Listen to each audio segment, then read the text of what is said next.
जय शंकर के मित्रों, श्री मुंबा देवी ज्योतिष शोध संस्थान में आप सबका हार्दिक स्वागत है। माँ भगवती बगलामुखी का शुभाशीर्वाद देते हुए आज हम आपको बताने जा रहे हैं मकर संक्रांति का पर्व 14 जनवरी या 15 जनवरी कौन से दिन मनाया जाना शास्त्रीय सम्मत रहेगा और मकर संक्रांति का पर्व क्यों मनाया जाता है और मकर संक्रांति के पर्व के दिन किन वस्तुओं का दान करके आप अनंत गुना फल प्राप्त कर सकते हैं। तो आइए हम आप सभी पुण्यात्माओं को मकर संक्रांति की हार्दिक शुभकामनाएं और शुभाशीर्वाद देते हुए विषय को आगे बढ़ाते हैं। 14 जनवरी को मकर संक्रांति यानी मकर में सूर्य का संक्रमण रात्रि 8:21 पर होगा। इसलिए 14 जनवरी को प्रातःकाल आप मकर संक्रांति का पर्व नहीं मना सकते। 14 जनवरी को रात्रि 8:21 पर सूर्य का मकर राशि में संक्रमण मकर राशि में गोचर होने से 15 जनवरी को प्रातःकाल पुण्य काल रहेगा और 15 जनवरी को ही मकर संक्रांति का पर्व मनाया जाना शास्त्रीय सम्मत माना जाएगा। मकर संक्रांति का पर्व क्यों मनाया जाता है? मकर संक्रांति का पर्व मनाया जाता है, इसके पीछे अनेक कहानियां आती है। उनमें से भीष्म पितामह जो सरसैया पर लेटे हुए थे वो इंतजार कर रहे थे उत्तरायण का। सूर्य उत्तरायण आएंगे, सूर्य उत्तरायण आने के बाद में मकर राशि के सूर्य आएंगे। धनु राशि के सूर्य तो दूषित होते हैं, तो जैसे ही मकर राशि का सूर्य आएगा हम हमारे देह का त्याग कर देंगे। तो भीष्म पितामह ने अपनी देह का त्याग किया था। दूसरी कहानी आती है कपिल मुनि के द्वारा राजा सगर के 60,000 पुत्र श्रापित हो गए थे। तो आगे चल करके उन्हीं के वंशज राजा भागीरथ ने उनके श्राप को दूर करने के लिए माँ भगवती गंगा पतित पावनी गंगा को धरती पर लेकर के आए थे। तो मकर संक्रांति के दिन माँ भगवती गंगा धरती पर आकर के कपिल मुनि के आश्रम से होती हुई सागर में मिल जाती है। राजा सगर के 60,000 पुत्रों का उद्धार करती है। तो इस दिन भी ये बहुत ही विशेष दिन माना जाता है क्योंकि इस दिन माँ भगवती गंगा का धरती पर अवतरण हुआ था। तो अनेक कहानी आती है, लेकिन क्यों मनाया जाता है? मकर राशि के स्वामी है शनि मकर कुंभयो मकर और कुंभ राशि शनि का घर मानी जाती है। तो जैसे ही मकर राशि में सूर्य पिताश्री का आगमन पुत्र के घर में हो रहा है, दोनों ही ग्रहों की सत्कृपा आशीर्वाद प्राप्त करने के लिए दान पुण्य जप इस दिन किए जाते हैं और इसका अनंत गुना फल प्राप्त होता है। तो मकर संक्रांति का पर्व इसलिए मनाया जाता है।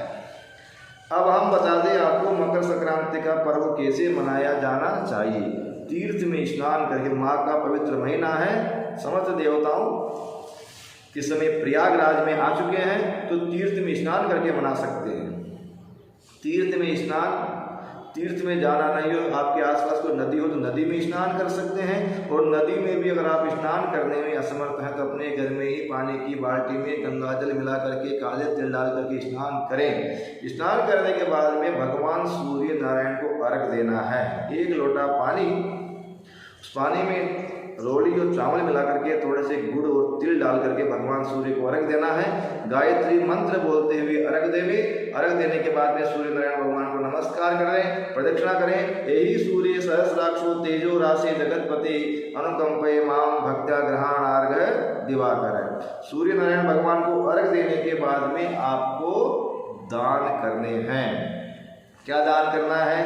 मकर संक्रांति के दिन तिल का दान किया जाता है। तिल और गुड़ से लड्डू बना करके आपको वो दान करना चाहिए। तिल के दान से शनि महाराज प्रसन्न होते हैं, शनिकृत पीड़ा शांत होती है और शनि महाराज का शुभाशीर्वाद हमेशा आपके परिवार पर, आपके व्यापार पर बना रहता है। इसके अलावा इस दिन आपको भगवान विष्णु, सूर्य और शनिदेव की पूजा भी करनी चाहिए। दूसरा दान है कंबल का दान। आपको कंबल का दान करना है। काले कंबल के दान करने से राहु कृत पीड़ा शांत होती है, राहु देवता का शुभाशीर्वाद प्राप्त होता है। तीसरा है गुड़ का दान। तो गुड़ और तिल के संयोग से लड्डू बनते हैं। गुड़ बृहस्पति का प्रतिनिधित्व करते हैं। तो मकर संक्रांति के दिन गुड़ का दान करने से गुरु ग्रह की पीड़ा शांत होती है और गुरु ग्रह का शुभाशीर्वाद मिलता है। चौथा है खिचड़ी का दान।